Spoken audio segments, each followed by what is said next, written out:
Donc, comme nous l'avons dit, la ville de Kinshasa est à pied d'œuvre. Et le gouverneur de la ville de Kinshasa, Gentilini Bilambaka, ne cesse de le dire. Kinshasa Bopeto n'est pas un slogan, c'est un état d'esprit qui veut que nous puissions changer de mentalité, et ce, à la base.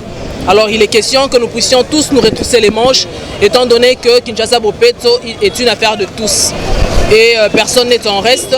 Et cela concerne autant les autorités politico-administratives, autant nos services, autant nous, autorités de tutelle et toute autre autorité confondue, mais surtout l'adhésion massive de la population, étant donné que nous souhaitons tous avoir une ville propre, vivre dans une ville assainie, de telle sorte que nos visiteurs ou tous ceux qui viennent à Kinshasa se sentent chez eux et dans des conditions qui s'imposent. Et donc désormais, comme je l'ai dit, cette équipe va sillonner différentes communes. Pendant une semaine, ils restent ici à Kalamou. Ainsi, après, ils seront à Bandal, ainsi de suite, sur base d'une planification qui sera connue d'avance par les services et les bourgmestres pour le suivi, ainsi que moi-même d'ailleurs pour pouvoir m'assurer que les choses se font de façon coordonnée. Donc voilà, j'en appelle à nouveau, au bon sens de la population et de tout citoyen lambda à devoir se retrousser les manches et à mettre le cœur à l'ouvrage. Parce que comme nous voulons avoir une ville propre, assainie et là où il fait bon vivre, il y a des préalables. Et le premier préalable, c'est cette adhésion et une sensibilisation participative. Et ensuite, nous comptons sur un chacun de nous pour poser, comme je ne cesse de le dire, des gestes éco-citoyens responsables. Nous avons une obligation de résultat et cette obligation de résultat passe également sur, on va dire, la volonté de la population et l'accompagnement de nos actions.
Bonjour. Papa, maman, mbote na bino. Alors, aujourd'hui c'est un moment de joie, comme je l'avais annoncé. Nous avons ce jour rendre effectif ce que nous avons appelé l'opération coup de poing, qui consiste à identifier les points noirs ou alors les endroits nécessitant un coup de main dans des communes, dans les communes de la ville, là où travaillent déjà des structures ou pas, sur les grandes artères et sur les artères stratégiques. Et donc aujourd'hui nous la lançons et en termes de déploiement, il va falloir que les équipes puissent travailler pendant une semaine d'affilée dans une commune après validation du plan opérationnel et donc lequel émane des observations du bourgmestre, des superviseurs de l'environnement et ainsi que l'accompagnement de l'unité spéciale pour la protection de l'environnement pour la partie pérennisation, suivi et sanction. Alors, je demande à tous ceux et celles qui font partie de l'équipe coup de poing d'avoir de poser des attitudes responsables dignes de ce nom, de manière à ce que nous puissions avoir des résultats escomptés. Alors, ndenge na uti koloba lelo na instruction ya gouverneur na biso ya Kinshasa, tozali na devoir ya kosala ete Kinshasa bopeto etikala slogan te elakisi ete il faut changer ma mentalité. Lelo to lancé opération coup de poing oyo ezo consisté ya ko identifier dans chaque commune na ville à Kinshasa bapo to bengi ba point noir to pe bisika esengeli esubwama. Alors opération yango avant esalema il faut plan opérationnel ezala validé par ngai mais plan wana ezo uta na observation ya commune donc ya ba bourgmestre to na pe ba observation ba supervision na biso ya environnement ya division environnement et kozala wana pona ko accompagner na cadre ya ba sanction pour s'assurer ete bisika oyo tobongisi to pe bokomboli batu bako respecter musala wana pe ba citoyen ba reposer ba geste oyo elongo bani nalingi ete mutu nyonso oyo aza na kati ya kosala musala yango bazala na ba attitude to pe bazala na bizaleli ya malamu basala musala ndenge elongo bani. Nalingi koyoka te bisenga bisalasala po nga moko na niveau na biso to tie makoki po ete bozala na ba condition oyo esengeli. Toza awa na ba tricycle 10 ba camion kozala na ba matériel nyonso oyo esengeli na bino bozala nango mpona mosala. Alors équipe il y a minimum 50 personnes chaque jour pendant une semaine et kosala musala oyo plan opérationnel et ko déterminer pendant une semaine na commune wana dès que basilisi commune wana na ndenge te toponi pona lancement district ya Kalamu dès que basilisi to bosilisi oké na commune mususu pendant une semaine et plan wana lisusu et kozala validé avant bino bobanda musala wana. Bokozala na équipe ya suivi ya cabinet na ba division na bino ya environnement oyo bakozala pembeni na bino et nga moko na bando ya kokita sur terrain po na vérifier pe na accompagner action wana. Gouverneur na biso ya ville ya Kinshasa loba Kinshasa bopeto eza état d'esprit esengi to changer mentalité à la base.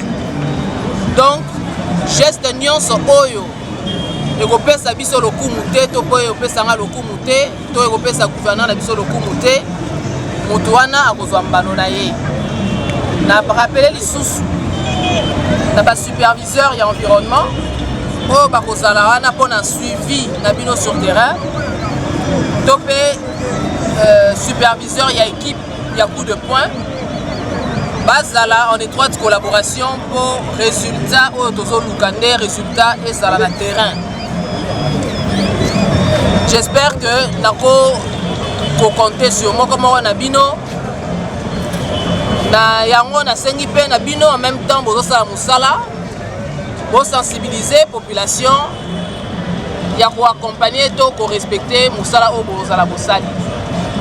Napesi bino merci mingi pe napesi bino longonia déjà mpona musala oyo kosalema po na tie eliki ya makasi na action oyo po musala efo emonana ifo tobeta tolo ya kobengana bakinois mpe ndenge nalobaka soki vile na biso ya sali te soni ekozongela kaka biso moko ekozala ya bavoisin te. Donc chacun de nous faut azala responsable eloba ye moko tata mokonzi le peuple d'abord.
et toute autre autorité confondue, mais surtout l'adhésion massive de la population, étant donné que nous souhaitons tous avoir une ville propre, vivre dans une ville assainie, de telle sorte que nos visiteurs ou tous ceux qui viennent à Kinshasa se sentent chez eux et dans des conditions qui s'imposent.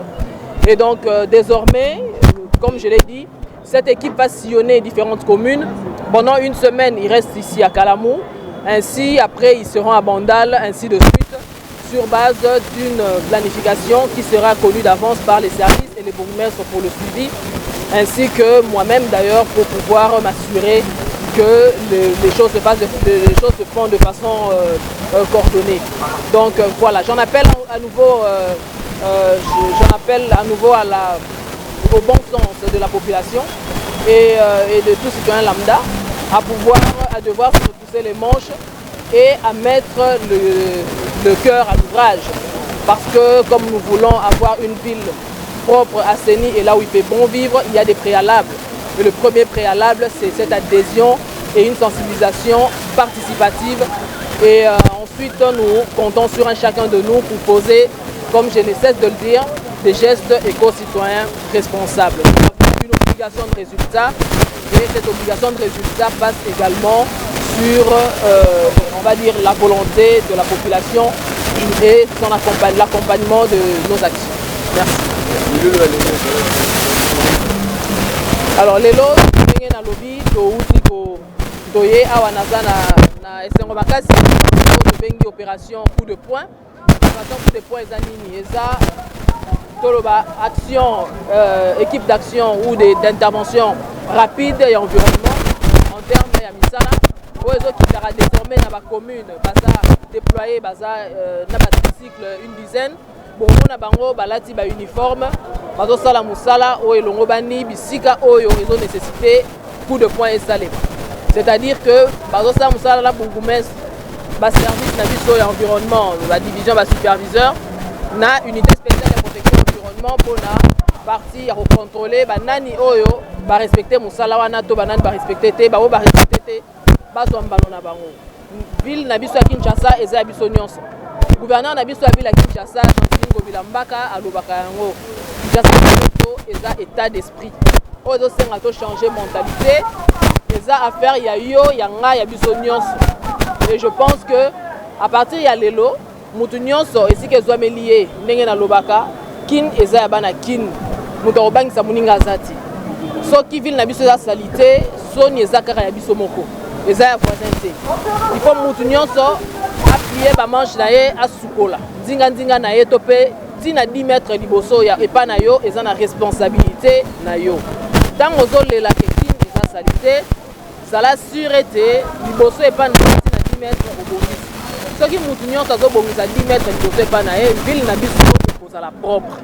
Po biso tokotia en place ba service bakosala misala bomonaka ba structure bazokombola mais soki biso moko tozobongisa te eza kaka pasi salité kozonga maladie pe ezali na yango nasengi nda ba autorité politico administrative ba bourgmestre ba service na ngai balandela musala oyo bien po ete ndenge tolotaka biso nyonso ezala réalité po tozokende nango déjà bien tolingi ete ville na biso ezala mboka elengi mpenza ezala mboka oyo kopesa biso longonia to tuta tolo ya kobenga na bakinois mpo na ete tovanda na bacondition oyo tonde toba na lopoto acceptable.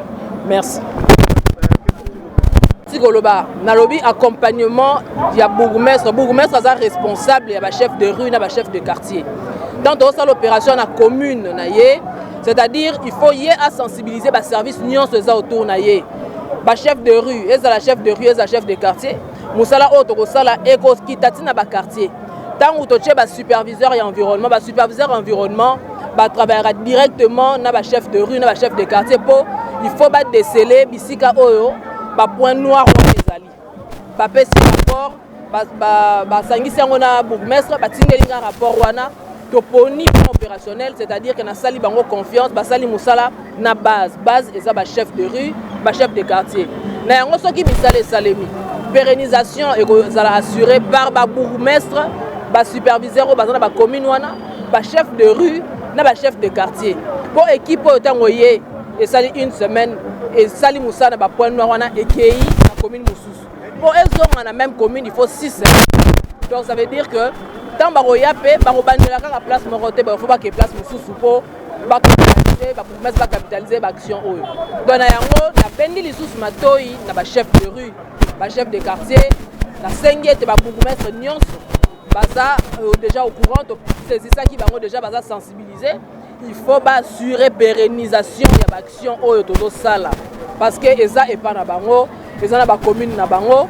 Biso en tant que ministre environnement soto tiki ba bureau, eza te poto kombo la ville mobimba Kinshasa, mais eza pona rolakisa ete biso moko to telemi pour être gouverneur na biso ye moko ya ville Kinshasa ye moko déjà asala ka yango na biso to telemi poto teya à travers ba geste na biso tozaki mikolo elekaki tobukaki te poto sala batukaka pasi mais tobuki poto teya caniveau eza fuluté caniveau eza place ya roboire salité te babar ezala babar ezala ba bisika auto fandaka poto lia to mela ezala pembeni ya prince wana tozala caniveau soki lelo to bandi ba action place wana bomoni ke to kolongola batu nyonso but eza te ke batu balala nzala mais tala bisika ozosala musala bongisa pour ceux qui biso toye et que za propreté mbano ezali eza suma kamba kosamba te intervention pe na intervenir te ceux qui service nanga USPE eleki et que longoli to pe pesio amende to pe tindio na parquet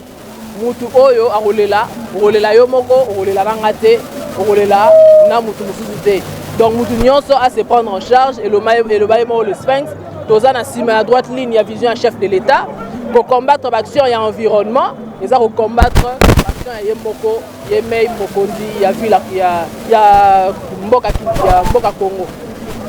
Donc, nous avons essayé de faire si les hommes liés à la responsable, nous avons Tolobaka, ou à la Matoya Goyoka, Ayoka.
Alors aujourd'hui, comme annoncé, j'ai l'honneur de lancer officiellement l'opération Coup de poing dans la ville de Kinshasa. Donc comme je l'avais dit, nous commençons d'abord par le district de la Funa et précisément dans la commune de Kalamu.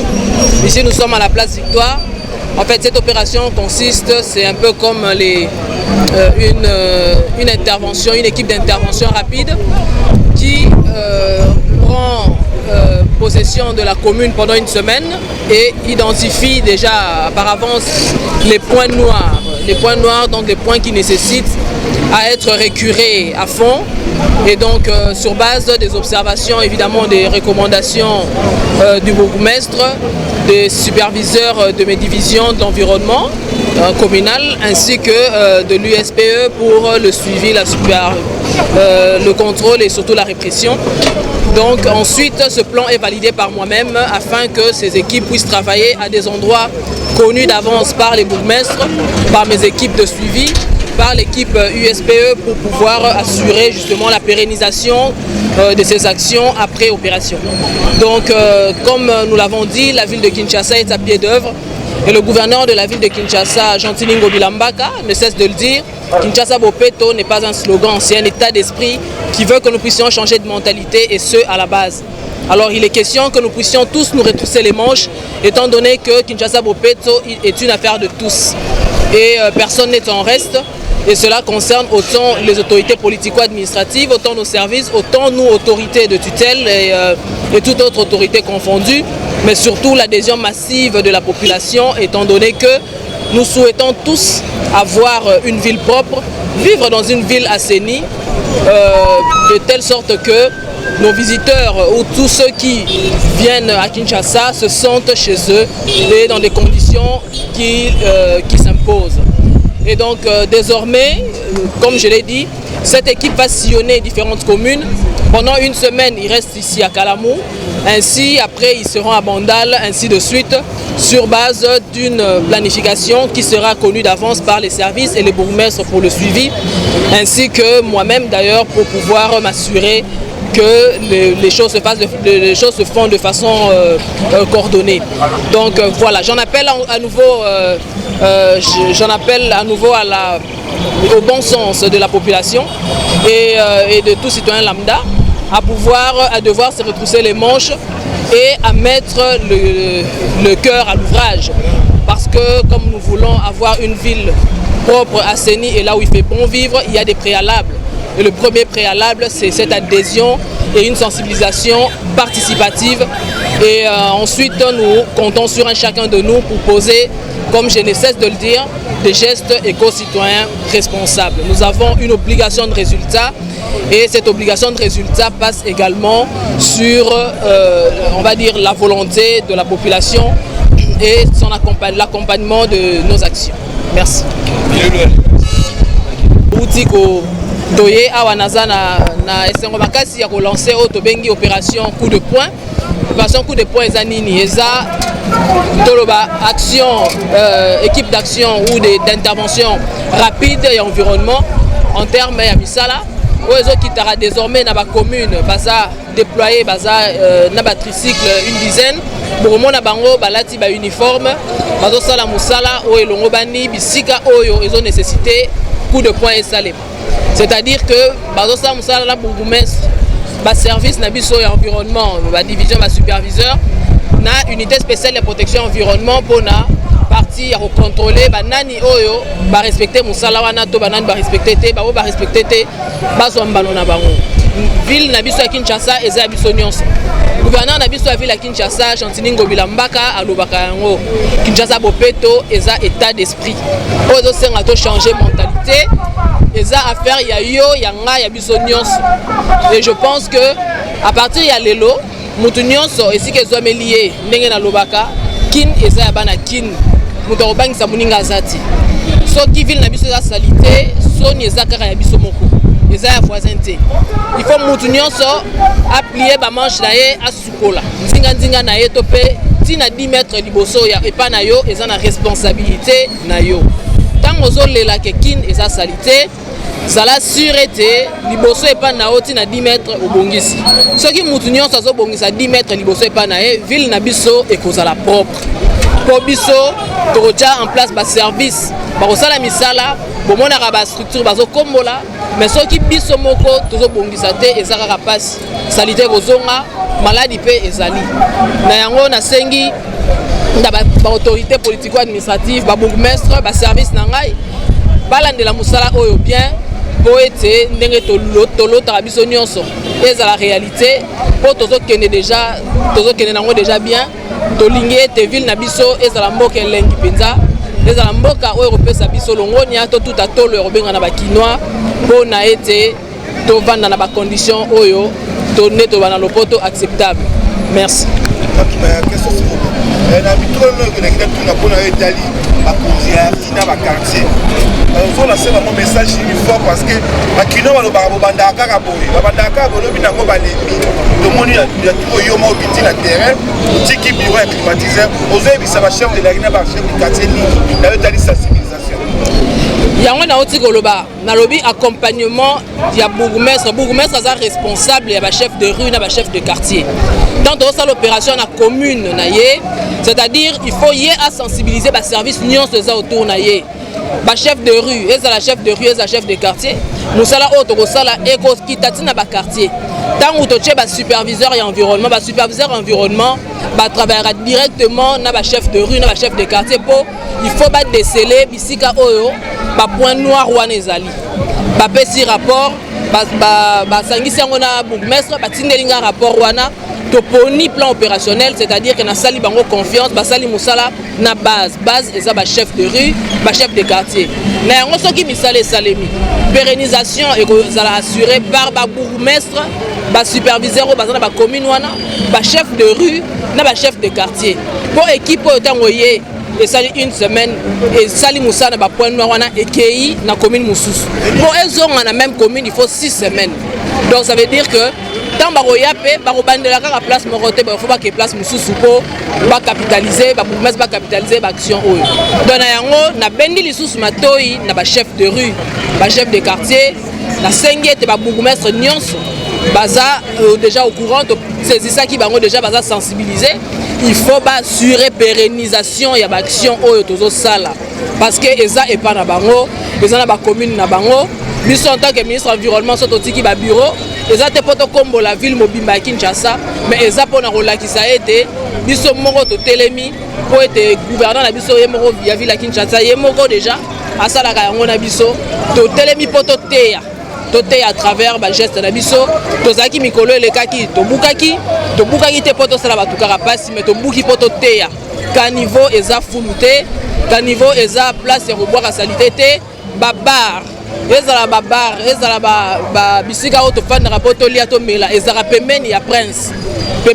wana tozala ka niveau soki lelo to bandi ba action place wana bomoni ke to kolongola batu nyonso bit ezate ke batu balala nzala mais tala bisika osala musala bongisa pour soki biso toye ekeza propreté mbano ezali eza sumakamba kosamba te intervention pe na intervenaka te soki service nanga USPE eleki eke longoli to pe pesio amende to pe tindio na parquet mutu oyo akolela yo moko okolela nanga te okolela na mutu mususu te donc mutu nyonso à se prendre en charge et le baïmo le sphinx toza na sima à droite ligne ya vision chef de l'état pour combattre l'action et l'environnement et ça pour combattre l'action et moko et mei mokonzi ya ville ya mboka Congo donc na yango na sengi na mutu nyonso si les hommes liés à la responsable ndenge tolobaka ou à la matoya koyoka ayoka.